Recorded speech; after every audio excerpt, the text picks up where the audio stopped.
Welcome to Dark Knight Films Reviews and another Versus Night.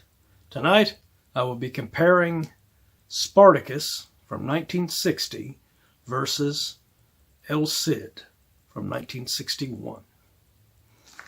Alright, so let's begin this list with the leads.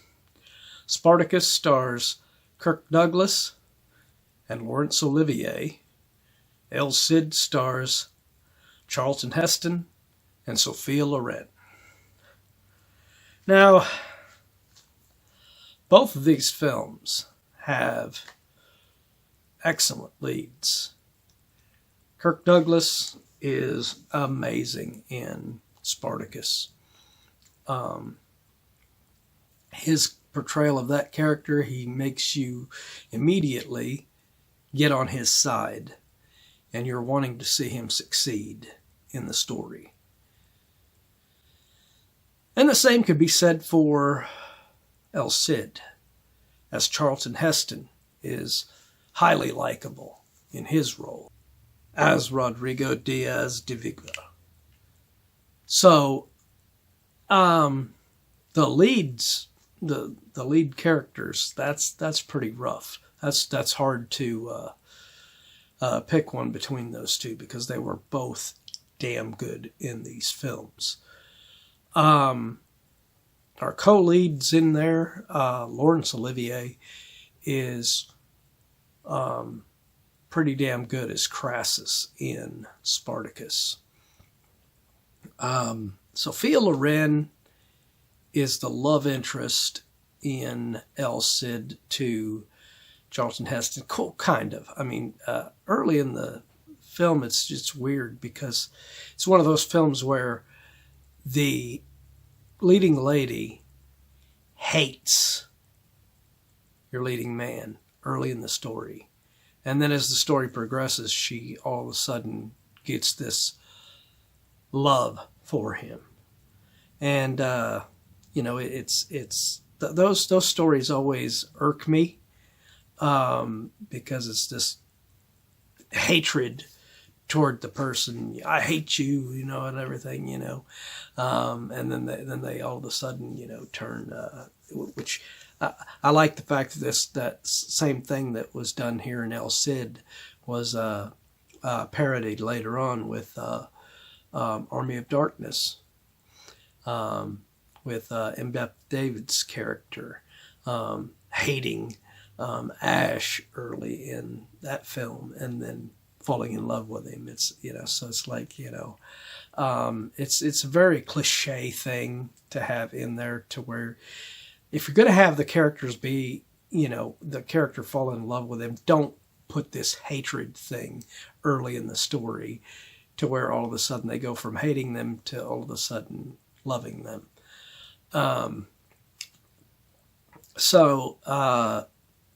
That being said, Sophia Loren's performance was okay. But yeah, her performance was not near as good as Laurence Olivier's in Spartacus. So I'm going to inch this one more toward Spartacus on this one because of that. So let's move on to supporting. The supporting cast in Spartacus consists of Gene Simmons, Charles Laughton, Peter Ustinov, Tony Curtis, John Gavin, John Ireland, Paul Lambert, and Herbert Lom.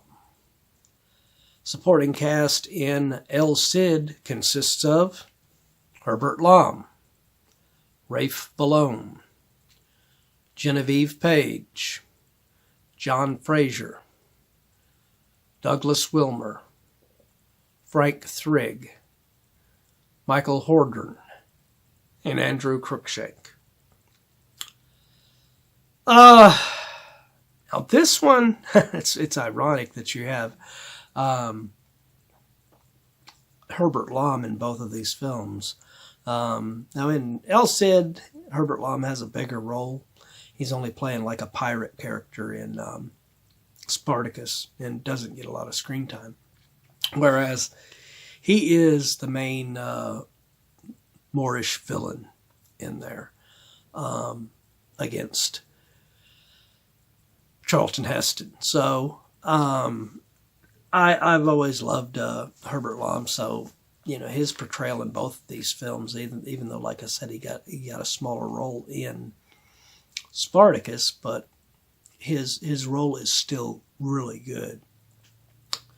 In the supporting for Spartacus, that's where you get your love interest, as opposed to El Cid having the love interest right there in the leading characters with Gene Simmons. Gene Simmons, it's a romance that is it's two slaves. She's a servant girl, and she falls in love with Spartacus, who's a slave, and Batiatus is Ludus. And speaking of Batiatus, he's played excellently by Peter Ustinov in here. Charles Laughton is great in his role as this sleazy politician character. But, he clashes with Laurence Olivier's Crassus, and it just makes him such an interesting character in there. And then Tony Curtis is the youngest of these gladiator characters that ends up getting taken in by Crassus as like a romantic interest in there. It's just an awkward moment in the film.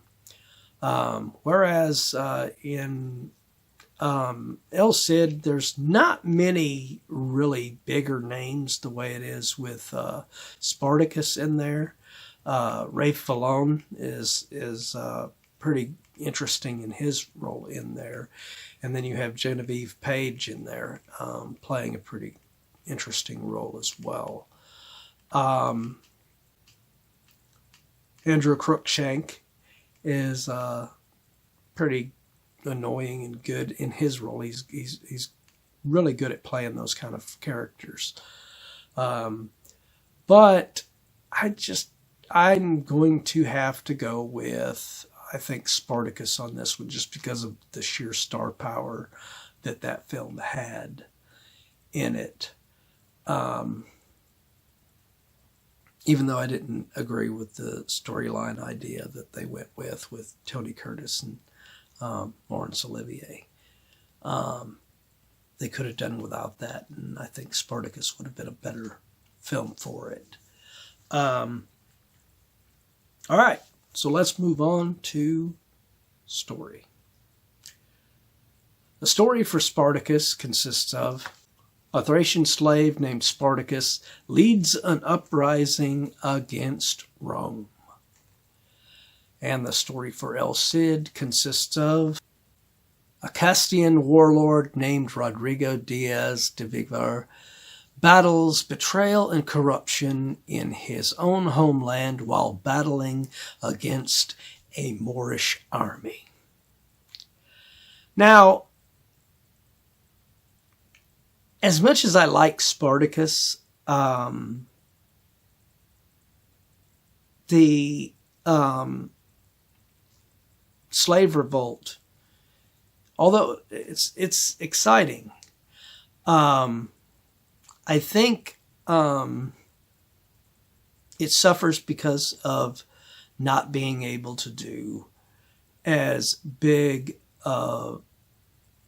a story as they could have done with, the kind of effects that we have nowadays. That's one of the reasons why I really loved the Spartacus Stars TV series, because they went way over the top with, a lot of the battle sequences and stuff like that in the film, because they had the advantages of that now. Because the budget on Spartacus from 1960, I don't think it had as big a budget as, films like Cleopatra or anything like that, where it had this huge budget to make these extravagant, big, badass, explosive battle sequences. So it kind of suffers in those aspects of it. It's still a really good story, and they do a pretty good job of putting that out there. But to me, I think El Cid, with the whole, betrayal and anarchy going on around Rodrigo's own home and area where he lives. I mean, you got people trying to backstab him and everything throughout this story, and it makes it much more interesting. And plus, then you have the Moorish warriors that are ready to attack, and it has a little bit bigger elements to it. So I'm going to go with El Cid on the story here. All right. So let's move on to our final category, direction. Spartacus was directed by Stanley Kubrick, while El Cid was directed by Anthony Mann. Now, both of these directors are iconic icons in the industry as directors. And Kubrick does some really good stuff in Spartacus. Like I said, the one thing that I didn't agree with that he did in here was the romance angle between Laurence Olivier and Tony Curtis. So that hampers his direction, because he's actually directing scenes where he's making that happen. But most of his sequences where they're in the ludus and he has fights happening and stuff with the gladiators and everything, all of the stuff with Peter Ustinov's character and Charles Laughton's character, that is pretty damn good. Like I said, the romance angle with Gene Simmons and Kirk Douglas in there. And I know this makes it sound like I'm against having romance in there at all, because you got the romance angle between Gene Simmons and Kirk Douglas that I'm objecting to, and then you got the romance angle between Laurence Olivier and Tony Curtis that I'm objecting to having in there. But I think if one of them would have just been a little story plot point in there, maybe just the Gene Simmons Kirk Douglas thing, I wouldn't have minded as much. But the way Stanley Kubrick really throws in both of these romance angles in there, it kind of hampers the overall revolt of the slaves to become this big badass army to fight against Rome. Whereas El Cid, Anthony Mann, like I said, he directs a lot of this intrigue and stuff that is going on in Rodrigo's household, and it's a really interesting story and everything. As I said, that's why I gave it the story. And Anthony Mann directs it very well. And he gets the most out of his whole cast here. Even though I said the cast is better in Spartacus, the cast that does get cast in El Cid are very good in their roles. So I'm going to go with Anthony Mann on this one for El Cid. So That brings us to a final tally of 2-2. A tie.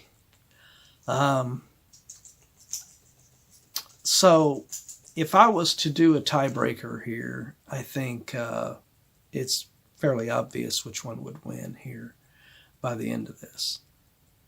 You know, because I've already said that some of the battle sequences in Spartacus were not as good, and in El Cid they are pretty excellent. So if I was going to do a tiebreaker, that would be it. But I'm not going to do that. I'm going to end this with a tie. But leave that in the back of your minds that if I did a tiebreaker, you know which one would win. So, what did you think of this comparison?